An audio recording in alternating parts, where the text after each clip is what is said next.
महाभारत का इतिहास है। महाभारत श्री कृष्ण द्वैपायन नाम के वेदव्यास ने यह ग्रंथ श्री गणेश जी की मदद से लिखा था। जीवन के रहस्यों से भरे इस ग्रंथ को पंचम वेद कहा गया है। यह ग्रंथ हमारे देश के मन प्राण में बसा हुआ है। यह भारत की राष्ट्रीय गाथा है। इस ग्रंथ में तत्कालीन भारत का समग्र इतिहास वर्णित है। यह ग्रंथ अपने आदर्श स्त्री पुरुषों के चरित्रों से हमारे देश के जनजीवन को यह प्रभावित करता रहा है। इसमें सैकड़ों पात्रों, स्थानों, घटनाओं तथा विचित्रताओं व विडंबनाओं का वर्णन है। ज्यादातर लोग यह जानते हैं कि महाभारत को वेदव्यास ने लिखा है, लेकिन यह अधूरा सच है। वेदव्यास कोई नाम नहीं, बल्कि एक उपाधि थी जो वेदों का ज्ञान रखने वाले लोगों को दी जाती थी। कृष्ण द्वैपायन से पहले 27 वेदव्यास हो चुके थे, जबकि वे खुद 28वें वेदव्यास थे। उनका नाम कृष्ण द्वैपायन इसलिए रखा गया क्योंकि उनका रंग सांवला कृष्ण था और वे एक द्वीप पर जन्मे थे। महाभारत में कई घटना, संबंध और ज्ञान विज्ञान के रहस्य छिपे हुए हैं। महाभारत का हर पात्र जीवंत है, चाहे वह कौरव, पांडव, कर्ण और कृष्ण हो या धृष्टद्युम्न, शल्य, शिखंडी और कृपाचार्य हो। महाभारत सिर्फ योद्धाओं की गाथाओं तक सीमित नहीं है। महाभारत से जुड़े शाप, वचन और आशीर्वाद में भी रहस्य छिपे हैं। आओ जानते हैं कि ऐसे कौन कौन से रहस्य महाभारत में छुपे हुए हैं। महाभारत युद्ध और उससे जुड़े 18 रहस्यों का एक अद्भुत आलेख। दावा है कि आप निश्चित ही चौंक जाएंगे। महाभारत के योद्धा किसके पुत्र थे और किसके अवतार माने जाते हैं? महाबली बलराम शेषनाग के अंश थे। 8 वसुओं में से एक द्यू नामक वसु ने ही भीष्म के रूप में जन्म लिया था। देवगुरु बृहस्पति ने ही द्रोणाचार्य के रूप में जन्म लिया था। गुरु द्रोणाचार्य के अश्वत्थामा को महादेव, यम, काल और क्रोध के सम्मिलित अंश से उत्पन्न किया गया था। देवताओं में सबसे प्रमुख सूर्यदेव के पुत्र कर्ण थे। कर्ण सूर्य के अंशावतार थे। दुर्योधन कलियुग का तथा उसके 100 भाई पुलस्त्य वंश के राक्षस के अंश थे। अर्जुन के धर्मपिता पांडु थे, लेकिन असल में वे इंद्रकुंती के पुत्र थे। भीम को पवन पुत्र कहा जाता है। हनुमान जी भी पवन पुत्र ही थे। युधिष्ठिर धर्मराज कुंती के पुत्र थे। युधिष्ठिर के धर्मपिता पांडु थे और वे 5 पांडवों में से सबसे बड़े भाई थे।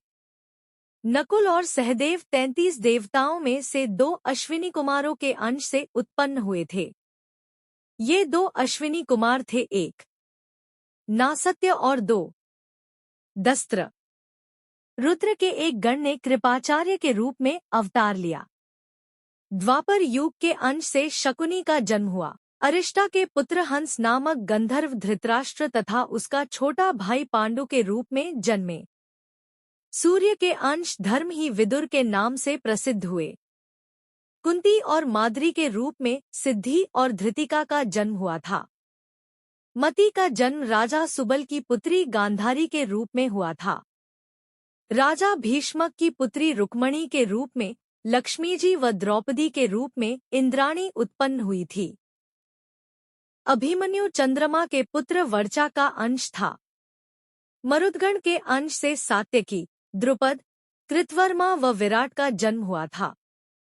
अग्नि के अंश से धृष्टद्युम्न व राक्षस के अंश से शिखंडी का जन्म हुआ था। विश्वदेवगण द्रौपदी के 5 पुत्र प्रतिविंध्य, सुतसोम, श्रुतकीर्ति, शतानीक और श्रुतसेव के रूप में पैदा हुए थे।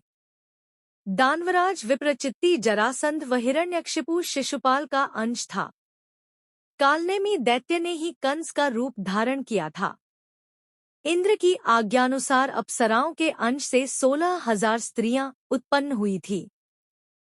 कहते हैं कि महाभारत युद्ध में 18 संख्या का बहुत महत्व है। महाभारत की पुस्तक में 18 अध्याय हैं। कृष्ण ने कुल 18 दिन तक अर्जुन को ज्ञान दिया। 18 दिन तक ही युद्ध चला। गीता में भी 18 अध्याय है। कौरवों और पांडवों की सेना भी कुल 18 अक्षौहिणी सेना थी, जिनमें कौरवों की 11 और पांडवों की 7 अक्षौहिणी सेना थी। इस युद्ध के प्रमुख सूत्रधार भी 18 थे। इस युद्ध में कुल 18 योद्धा ही जीवित बचे थे। सवाल यह उठता है कि सब कुछ 18 की संख्या में ही क्यों होता गया? क्या यह संयोग है या इसमें कोई रहस्य छिपा है? कौरवों को कौन नहीं जानता? धृतराष्ट्र और गांधारी के 99 पुत्र और एक पुत्री थी, जिन्हें कौरव कहा जाता था। कुरु वंश के होने के कारण ये कौरव कहलाए। सभी कौरवों में दुर्योधन सबसे बड़ा था। गांधारी जब गर्भवती थी, तब धृतराष्ट्र ने एक दासी के साथ सहवास किया था, जिसके चलते युयुत्सु नामक पुत्र का जन्म हुआ। इस तरह कौरव 100 हो गए।